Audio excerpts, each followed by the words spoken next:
अर्थ मनसाचा व्रत कथा। एक समय तरह तरह के फल और फूल, सुंदर सुंदर जड़ी बूटियों से सौभाग्यमान कैलाश पर्वत विराजमान श्री शंकर जी पार्वती जी से बोले, हे जगत के स्वामी, आज मन बहलाने के वास्ते आप और मैं चौपट खेल खेले। शंकर जी ने कहा, चौपट खेल में बेईमानी बहुत होती है, हार जीत का पता नहीं पड़ता, इसीलिए कोई तीसरा आदमी होना चाहिए जो ईमानदारी से हार जीत का फैसला कर सके। पार्वती जी ने ऐसा सुनकर अपने शरीर से मेल उतारा और आदमी की सूरत का पुतला बनाकर रख दिया और कह दिया कि हे पुत्र, हम दोनों की हार जीत का फैसला करना। ऐसा वचन बोलकर महादेव जी व पार्वती जी ने पासा फेंका और पुत्र से पूछा, कौन हारा और कौन जीता? पुत्र ने कहा, शंकर भगवान जीते और पार्वती जी हारी। महादेव जी ने दूसरी बार पासा फेंका, फिर से पूछा, कौन हारा और कौन जीता? पुत्र ने बोला, शंकर भगवान जीते और पार्वती जी हारी। तीसरी बार पार्वती जी ने पासा फेंका और पुत्र से पूछा, बताओ कौन हारा और कौन जीता? पुत्र ने मन में सोचा, यदि मैं शंकर भगवान हारे तो शंकर भगवान मुझे श्राप दे देंगे, इसीलिए मैंने कहा कि शंकर भगवान जीते और पार्वती जी हारी। पार्वती जी ने यह सुनकर गोद में अपने पुत्र को श्राप दे दिया तो कोटी हो जाएगा और रोता भटकता फिरेगा। यह सुनकर पुत्र उठा और एक तरफ चल पड़ा। बहुत दूर चलते चलते एक भयानक जंगल आया। उसने देखा कि 12 कोस की दूरी पर फैला हुआ एक बहुत बड़ा तालाब है, जिसकी पाल पर बड़ और बड़े बड़े पीपल के पेड़ है, जिसके नीचे इंद्र की स्त्रियां,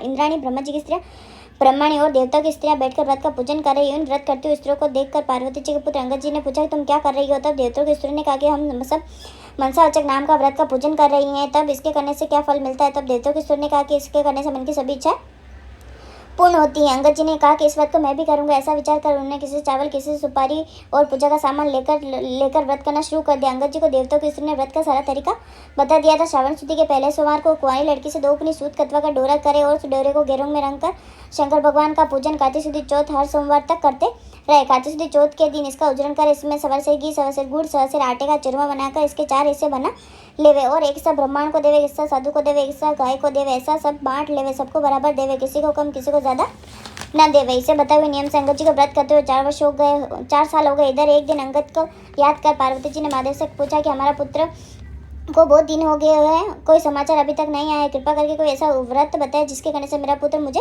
मिल जावे। तब महादेव जी ने बताया कि श्रावण शुद्धि के पहले सोमवार के दिन कुंवारी लड़की से 2 पुनी सूत कतवा कर उसका डोरा बनवाकर गेरू रंग में रंग कर उसको हर सोमवार को महादेव जी की पूजा करे। फिर कार्तिक शुद्धि चौथ का उसका उजरण करे, इसमें सवा सेर घी, सवा सेर गुड़, सवा सेर आटे का चूरमा लेकर बनावे। इसमें सब एक भाग राजा या गरीब को सबको बराबर देवे। इसी तरह बताए हुए ढंग से पार्वती जी व्रत करते हुए 4 वर्ष हो गए। इधर एक दिन पुत्र के मन में आया कि माता पिता के पास मिलने के लिए जाना चाहिए। व्रत करते हुए अंगद जी की देव इंसान जैसी सूरत हो गई, सुंदर हो गई और अंगद जी माता पार्वती के पास जाकर खड़े हो गए। पुत्र को आया देखकर पार्वती हंसने लगी। अंगद जी यह देखकर पीछे हट गए। पार्वती ने पूछा, तुम पीछे क्यों हट गए? तब पुत्र ने कहा कि तुम मेरे बिना बुलाए आने पर हंसी, इसलिए मैं पीछे हट गई। इस पर पार्वती जी ने कहा कि मैं तुम्हारे आने पर नहीं हंसी, मैं तो व्रत के प्रभाव से हंसी हूँ, क्योंकि तुमसे मिलने के लिए मैंने मनसाचक नाम का व्रत किया था जिसके।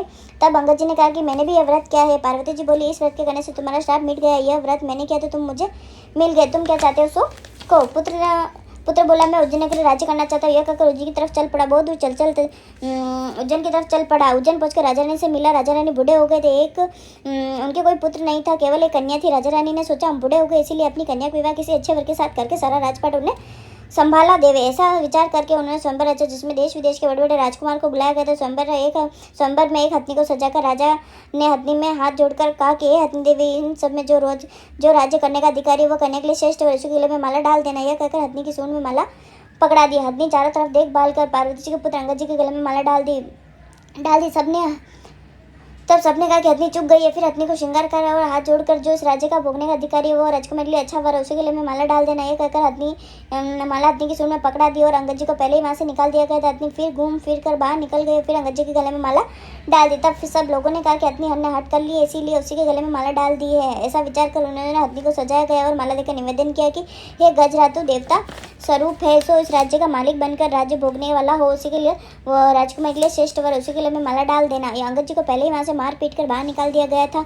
हथनी घूम फिर कर बाहर निकल गई और अंगद जी के गले में माला डाल दी। तब राजा ने नगर के सेठ को बुलाकर हुक्म दिया कि अंगद जी को अपने घर ले जाओ, बारात बनाकर ले आओ। सेठ अंगद जी को अपने घर ले गए, बारात बनाकर राजा के यहाँ ले आया। राजा ने पंडित को बुलाकर मंडप की रचना करवाई। अपनी कन्या के साथ अंगद जी का विवाह कर दिया। सारा राजपाट उन्हें सौंप दिया। अपने खर्च के लिए केवल 4 गांव रख लिए। राजकुमार ने पूछा कि आपका नाम क्या है, आपकी जाति क्या, आपके माता पिता कौन है? तब उन्होंने कहा कि मेरा नाम अंगद है, श्री महादेव जी और पार्वती जी मेरे माता पिता हैं। तब राजकुमार ने कहा कि श्री महादेव जी तो पार्वती जी तो देवलोक के देवता है, मृत्युलोक में तुम्हारे माता पिता कैसे हो सकते हैं? तब अंगद जी ने कहा कि एक समय सुंदर फूल और वनस्पति से शोभित कैलाश पर्वत पर महादेव विराजमान थे। तब पार्वती जी ने महादेव से चौपट खेलने के लिए कहा। महादेव जी ने कहा कि हार जीत का फैसला करने वाला कोई तीसरा आदमी होना चाहिए। जो पार्वती ने अपने शरीर से मेल उतार कर पुत्र की सूरत का पुतला बना दिया और महादेव ने उसमें जान डाल दी। तब मुझसे कहा कि चौपट खेल में चौपट खेल में गवाही देना। महादेव जी ने पासा फेंका, मुझसे पूछा कौन जीता। मैंने कहा महादेव जीते और पार्वती जी हारे। दूसरी बार भी महादेव जीते, पार्वती जी हारे। तीसरी बार पार्वती जी ने पासा चलाकर पूछा कौन जीता कौन हारा। मैंने सोचा यदि मैं कहूँ महादेव हारे तो मुझे श्राप दे देंगे, इसीलिए कहा कि पार्वती जीती तो महादेव मुझे श्राप दे देंगे, इसीलिए मैंने कहा कि महादेव जीते और पार्वती जी हारे। पार्वती जी ने यह सुनकर मुझे श्राप दे दिया, तू कोटी हो जाएगा, मारा भटकता फिरेगा। पार्वती के श्राप को देने पर मैं वहाँ से चलकर एक भयानक जंगल में पहुंचा, जहाँ पर बड़े भारी पीपल के पेड़ थे। उस स्थान पर इंद्राणी ब्रह्माणी देवता की स्त्रियां व्रत कर रही थी। उन व्रत करती हुई स्त्रियों को देखकर मैंने उनसे पूछा करने से क्या होता है। तब व्रत करने का प्रभाव और उसके करने की विधि बताई। मैंने किसी से सुपारी किसी से चावल मांगकर व्रत करना शुरू कर दिया। श्रावण शुद्धि के पहले सोमवार के दिन कुंवारी कन्या से ढाई पुनी सूत कतवाया और डोरा किया और उसको गेरूंग में रंग कर महादेव जी की पूजा की। कार्तिक चौथ का उसको उजगरण कर सवसेर घी सवसेर गुड़ सवसेर आटे का चूरमा किया। इनका चूरमा बनाकर सबको बराबर बांट दिया। इस प्रकार यह व्रत पूरा किया। इधर पार्वती ने महादेव से पूछा कि हमारा पुत्र अंगद का कुछ पता नहीं, वह बहुत समय से आया नहीं है। तब माता ने कहा कि महादेव जी ने कहा कि वह जीवित है, मैं बताता हूँ जिस प्रकार व्रत करो जिससे तुम्हारा पुत्र आ जाएगा। यह व्रत का विधान बताया। श्रावण शुद्धि के पहले सोमवार के दिन कुंवारी कन्या से ढाई पुनी सूत कतवा का डोरा बनवावे और उसमें महादेव जी की पूजा करे। फिर कार्तिक शुद्धि चौथ का उजरण करे। सवसेर घी सवसेर गुड़ सवसेर आटे का चूरमा और उसके 4 भाग ऊपर बताए हुए विधि ढंग से बराबर बांट देवे। इस प्रकार बताए हुए ढंग से पार्वती जी ने व्रत किया। इधर मैं जाकर पार्वती के पास खड़ा हो गया। पार्वती मुझे देखते ही हंस पड़ी। मैं पार्वती को हंसता देख पीछे हट गया। पार्वती जी ने कहा कि तुम पीछे क्यों हटे। मैंने कहा कि तुम मेरे बिना बुलाने पर हंसी, इसलिए मैं पीछे हट गया। पार्वती जी ने कहा कि मैं तो इसलिए हंसी क्योंकि मैंने मनसाचक व्रत किया, जिसके प्रभाव से तुम मेरे पुत्र मुझे मिल गए। मैंने कहा कि मैंने भी व्रत किया है। तब माता पार्वती ने कहा कि इस व्रत के करने से तब माता ने भी कहा कि तुम्हारे मन में क्या है, सो को पुत्र उज्जैन नगरी की राजकुमारी और राज्य चात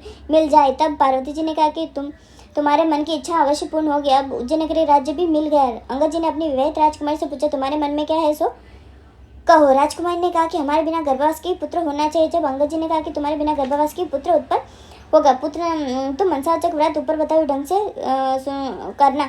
यह सुनकर अंगद जी वहाँ से चले गए। रानी मनसाचक व्रत करना शुरू कर दिया। 4 वर्ष करने के बाद एक दिन रानी दातुन करते समय दासी को पात्र में जल लाने को कहा। तब दासी जल लाने गई तो क्या देखती है कि सोने की पालकी में बच्चा पैर का अंगूठा चूस रहा है। दासी ने झट से आकर रानी से कहा कि आपकी पुत्र हुआ है। रानी ने कहा कि क्यों हमसे हंसी करती हो। दासी ने कहा कि विश्वास ना तो खुद चलकर देख लो। रानी ने जाकर देखा तो सचमुच पालने में बच्चा पैर का अंगूठा चूस रहा है। रानी ने बहुत प्रसन्न होकर महादेव से प्रार्थना की कि हे भगवान, आपने ये पुत्र दिया तो इसके लिए स्तनों में दूध की धार भी निकल जाए। इतना कहते स्तनों में दूध की धार फूट गई। बच्चे को स्नान कराकर दूध पिला। इस प्रकार बालक धीरे धीरे बड़ा होने लगा। कुछ बड़ा होने पर वह एक दिन अपनी माता से पूछ बैठा कि मेरे पिता कौन है। तब माता ने कहा कि अंगद जी तेरे पिता हैं, श्री महादेव जी और पार्वती जी तेरे दादा दादी हैं। तब पुत्र फूल फगन ने कहा कि यह बात तो मृत्युलोक में कोई नहीं मान सकता। तब माता ने कहा कि एक दिन महादेव ने कैलाश पर्वत चौपट खेलने की सोची। हार जीत का फैसला करने के लिए पार्वती जी ने अपने शरीर से मेल उतारकर मनुष्य का पुतला बनाया और कहा कि हमारी हार जीत का फैसला करना। यह कहकर महादेव जी ने पासा फेंका। पूछा कौन जीता और कौन हारा। पुत्र ने कहा कि महादेव जीते और पार्वती जी हारी। दूसरी बार पासा चलने पर पुत्र ने कहा कि महादेव जीते और पार्वती जी हारी। तीसरी बार पार्वती जी ने पुत्र से पूछा कौन जीता और कौन हारा। पुत्र ने महादेव के श्राप से डरकर कहा कि महादेव जीते और पार्वती जी हारी। पुत्र के यह वचन सुनकर पार्वती ने अपने आवेश में आकर पुत्र को श्राप दे दिया, तो दूर दूर भटकता फिरेगा, तेरे सारे शरीर पर कोढ़ हो जाएंगे। पार्वती के श्राप को सुनकर पुत्र वहां से चलकर एक बड़े तालाब के पास पहुंचा, जहाँ पर बड़े भारी पीपल के पेड़ के नीचे इंद्राणी ब्रह्माणी मनसाचक व्रत कर रही थी। अंगद ने यह कहा कि इस व्रत के करने से क्या होता है। तब देवताओं के स्त्रियों ने कहा कि इसके मन की इच्छाएं पूर्ण होती है। अंगद जी ने कहा इस व्रत को मैं भी करूंगा। तब किसी से घी किसी से चावल मांगकर व्रत करना शुरू कर दिया। 4 वर्ष करने पर एक दिन पार्वती ने महादेव से पूछा कि पुत्र नहीं आया है, सो ऐसा कोई उपाय बताओ जिससे मेरा पुत्र आवे। महादेव जी ने कहा कि श्रावण शुद्धि चौथ को जब पहला सोमवार आए तब इस कुंवारी कन्या से सूत कतवा कर महादेव जी का पूजन करे। सवसेर घी सवसेर गुड़ सवसेर आटा लेकर चूरमा बनाकर 4 भाग बराबर कर एक साधु को देवे, ब्राह्मण को देवे, आधा गाय को देवे, आधा खुद खावे और आधा बांट देवे। ऐसा 4 वर्ष तक करते रहे। 4 वर्ष करने पर पुत्र आकर खड़ा हो गया। पार्वती हंसने लगी। तब अंगद जी ने पूछा तुम पीछे क्यों हट गए। तब अंगद जी ने कहा कि तुम हंसी इसीलिए मैं पीछे हट गया था। पार्वती जी ने कहा कि मैं तो व्रत के प्रभाव से हंसी। पुत्र ने पूछा तुमने कौन सा व्रत किया था। पार्वती जी ने कहा कि मैंने मनसाचक नाम का व्रत किया। पार्वती जी ने कहा कि इस व्रत के करने से प्रभाव से तुम्हारा श्राप मिट गया है। अब तुम्हारे मन में क्या है सो को। पुत्र ने कहा कि उज्जैन नगरी राज्य चाहता हो तो माता बोली तुम्हें उज्जैन का राज्य मिल जाएगा। तेरे पिता के बताए हुए ढंग से मैंने मनसाचक व्रत किया तो तुम मुझे बिना गर्भवास के पुत्र उत्पन्न हुए। इस तरह अंगद जी तेरे पिता और महादेव जी तेरे दादा है। माता ने कहा कि पुत्र तुम्हारी क्या इच्छा है। सो को। पुत्र ने कहा कि हमारे यहाँ इंद्र से विमान आया जिसमें कन्या उसी के साथ मेरा विवाह हो। माता ने कहा तेरी इच्छा पूर्ण होगी। तब पुत्र ने भी व्रत करना शुरू कर दिया। 4 वर्ष करने पर एक दिन सुबह पुत्र ने देखा कि आकाश से विमान उतर रहा है। विमान उतरने पर राजा ने विमान के पास जाकर उसका पर्दा हटाकर उसमें एक सुंदर कन्या बैठी हुई थी। राजा ने ब्राह्मणों को बुलाकर सात बार ढाट बाट के साथ उस कन्या से विवाह कर लिया। एक दिन राजा शिकार खेलने गए और शिकार नहीं मिला, रास्ता भटक गया और एक बाग में डेरा डाल दिया। राजा भूख प्यास से व्याकुल हो रहा था। इतने में ही एक ब्राह्मण आ गया। उसने अपना पतड़ा देखकर कहा कि आज कातिल चौथ का उजरण है, सो राजा को अधिक और गरीब को कम नहीं देना चाहिए, सो चौथ का पूजन करावे। राजा ने कहा कि ब्रह्मांड देवता मुझसे भूल हो गई, सो चौथ का पूजन करावे। ये पूजन कराकर राजा ने नगर में खबर भेजी कि राजमहल से 1.25 सेर घी, 1.25 सेर गुड़, 1.25 सेर आटे का चूरमा बनाकर भेजा जावे। रानी ने सोचा कि फौज साथ होने तो इतने चूरमे से क्या होगा, इसलिए गाड़ी भरकर भेज दिया। राजा ने सोचा कि मेरे लिए तो काफ़ी है, किंतु फौज के लिए थोड़ा होगा। इतने में ही महादेव ने गुस्से में भरकर राजा को स्वप्न में कहा कि तुम अपनी रानी को घर से निकाल दो, नहीं तो मैं तुम्हारा राज्य नष्ट कर दूंगा। तब राजा ने खुद महल में जाकर डांट पकड़कर राज्य से निकाल दिया और रानी महल से निकलकर जाने लगी। तब रास्ते में उसे दीवान मिला। उससे रानी ने पूछा कि कहाँ जा रही हो। तब रानी ने सब हाल कहा। दीवान ने कहा कि राजा साहब को 1-2 दिन गुस्सा कम होने पर उन्हें समझा देंगे, आप मेरे घर चले। इस प्रकार रवा रानी को अपने घर ले गया। वहाँ पहुँचते ही दीवान अंधा हो गया। दीवान रानी से हाथ जोड़ के कहने लगा कि आप यहाँ से चली जाए। रानी वहाँ से चल पड़ी। आगे चलने पर नगर का बड़ा सेठ मिला। उसने रानी से पूछा कि आप कहाँ जा रही हो। तब रानी ने कहा कि राजा के गुस्से में आकर मुझे देश निकाल दिया है। तब सेठ ने कहा कि राजा को 1-2 दिन में समझा देंगे, आप मेरी हवेली चले। रानी के पहुँचते ही सेठ अंधा हो गया। उसका कराबर ठप हो गया और हड्डियाँ बंद होने लगी। सेठ जी का दिवाला होने लगा। तब सेठ जी ने भी हाथ जोड़कर रानी से कहा कि आप यहाँ से चली जाए। रानी वहाँ से चल पड़ी। आगे चलने पर कुमार मिला। उसने भी रानी से पूछा कि आप इधर जा रही है। तब रानी ने राजा के गुस्से में आकर निकालने की बात सुनाई। तब कुमार ने कहा कि राजा को 1-2 दिन में समझा देंगे, आप मेरे घर चलो। रानी कुमार के साथ घर चली गई और वहाँ पहुँचते कुमार अंधा हो गया। उसका आवा फूट गया और कुमार हाथ जोड़कर रानी से कहने लगा कि आप यहाँ से चली जाए। रानी वहाँ से चल पड़ी। आगे चलने पर रास्ते में उसे माली मिला। उसने रानी से पूछा आप किधर जा रहे हो। तब माली ने कहा कि आप माली को देश निकालने की बात कही। माली ने कहा कि आप मेरे बाग में चलो, 1-2 दिन में राजा साहब को मना लेंगे। रानी के बाग में जाते ही हरा भरा बाग उछलकर कोयले के समान हो गया और माली भी अंधा हो गया। तब माली ने हाथ जोड़कर रानी से कहने लगा कि आप यहाँ से चली जाए। रानी सोचने लगी कि मैंने ऐसा कौन सा पाप किया जिसके कारण मैं जहाँ भी जाती हूँ अनर्थ हो जाता है। इस जीवन से अच्छा तो मरना ही अच्छा होगा। यह सोचकर वह आगे चल पड़ी। आगे चलने पर 2 रास्ते थे। एक 6 महीने का रास्ता था, एक 3 दिन का रास्ता था। रानी 3 दिन के रास्ते पर चल पड़ी। आगे चलने पर शिपा नाम की नदी है। रानी ने सोचा कि इस पर डूब मर जाना ही अच्छा होगा। ऐसा विचार कर उन्होंने एक नदी में कूद गई। इतने में इस नदी का सारा पानी सूख गया। आगे चलने पर एक भारी पर्वत आया। रानी पर्वत पर चढ़कर गिरने लगी तो पर्वत जमीन के बराबर हो गया। रानी फिर आगे चलने पर एक जंगली शेर मिला। उसने रानी से पूछा रानी ने सोचा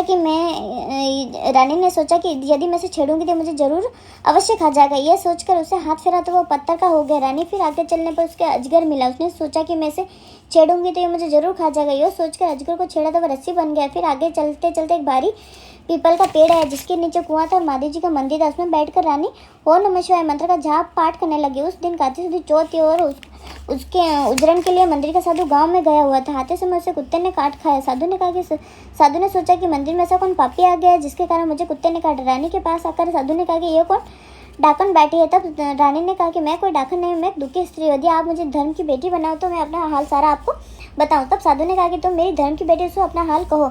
तब रानी ने सारी बातें बता दी। साधु ने कहा कि आज कार्तिक चौथ का उजरण है, सो राजा को अधिक और गरीब को कम नहीं देना चाहिए। इसी एक से लड्डू बनाए जाते। तब रानी ने विचार किया कि राजा के कहने पर मैंने चूरमा अधिक बेच दिया था, इसलिए मुझे दुख मिल रहा है। रानी ने साधु से कहा कि इस व्रत को मैं भी करूंगी। साधु ने कहा कि श्रावण के पहले सोमवार को आए तब इस व्रत की विधि बताऊंगा। कुछ दिन बीतने पर श्रावण शुद्धि आई और रानी ने साधु को याद दिलाया कि साधु ने गांव में जाकर पूजा सामग्री इकट्ठी की और रानी ने पूजा आरंभ की। सावन के पहले सोमवार के दिन कुंवारी कन्या से 2.5 पुनी सूत कतवाए और महादेव जी की पूजा की। फिर कार्तिक चौथ का उजरण किया और 1.25 सेर घी, 1.25 सेर गुड़, 1.25 सेर आटे का चूरमा बना किया। उसके 4 भाग पहली बताई विधि से बांट दिए। साधु ने कहा कि महादेव जी के सामने ऊंट, हाथी, घोड़ा मिट्टी का बनाकर रख दो और महादेव से कहना यदि आप प्रसन्न हो गए तो इन सबको जीवित कर दो।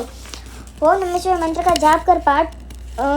का पाठ कर जल का छींटा देना। रानी ऐसा कर सब जीवित हो गए। रानी ने साधु से कहा कि मुझे जो रास्ते में पाप हुए मैं उनसे भी छुटकारा पाने का उपाय बताओ। साधु ने कहा कि ओम नमः शिवाय मंत्र के जाप करने से सारे पाप कट जाते हैं। रानी परिक्रमा कर वहां से चल पड़ी। सबसे पहले जो सप्र रस्सी का बन गया तो उसके पास गई और ओम नमः शिवाय मंत्र का जाप बोली और सप्र भी चौगुना शरीर वाला हो जाए। सो कहते ही चौगुना शरीर वाला हो गया। फिर सिंह मिला। उसने भी ओम नमः शिवाय मंत्र का वो नमः शिवाय मंत्र का जाप कर जो सिंह पत्थर का हो गया था वह जीवित होकर चौगुना शरीर वाला बन जाए। यह ऐसा कहते ही सिंह गरजता हुआ खड़ा हुआ और जंगल में भाग गए। इस तरह आगे चलने पर पर्वत के सामने गई और ओम नमः शिवाय मंत्र का जाप कर बोली।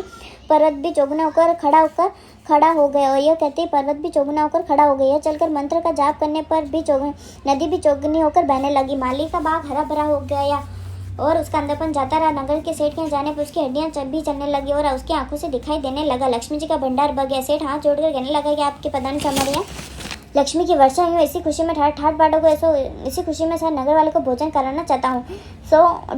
सारे नगर में ढिंडोरा करवा दिया कि किसी चूल्हे में धुआं न निकलना पाए। जिस किसी चूल्हे में धुआं निकले उसे 11 रुपये दंड होगा। सारे गाँव के लोग भोजन कर करके जाने लगे। खबर दरबार में पहुंची कि आज चौथ का उजड़ा है, सो कोई भूखा प्यासा मिले उसे भोजन के लिए भेज दे। सारे शहर में ढूंढने पर कोई भूखा प्यासा नहीं, स्त्री पुरुष नहीं मिला। एक धोबी से पता पड़ा गया कि अंधी बहरी बुढ़िया है जिसके संपूर्ण शरीर पर कोढ़ हो रहा है। बुढ़िया को लाकर स्नान कराने लगे और स्नान कराते ही बुढ़िया का कोढ़ झड़ने लगा। बुढ़िया को रानी के पास ले जाने पर रानी ने उसे सारी कथा सुन लेने पर स्वर्ग से एक विमान आया। वह डोगरी सदैव बैकुंठ होकर चली गई। इस प्रकार शंकर भगवान के दर्शन अर्चना पूजन भक्ति भाव से करने पर हर एक मनोकामना पूरी होती है। भगवान शंकर जो नर नारी श्रावण कार्तिक माघ महीने में श्रद्धा भाव से पूजा करता है वह सुंदर सुंदर भोगों को भोगने के बाद संसार के बंधनों से मुक्ति को प्राप्त होता है। अतः शंकर भगवान की नीति पूजा गृहस्थी अपना जन्म सफल कर। जय भोलेनाथ।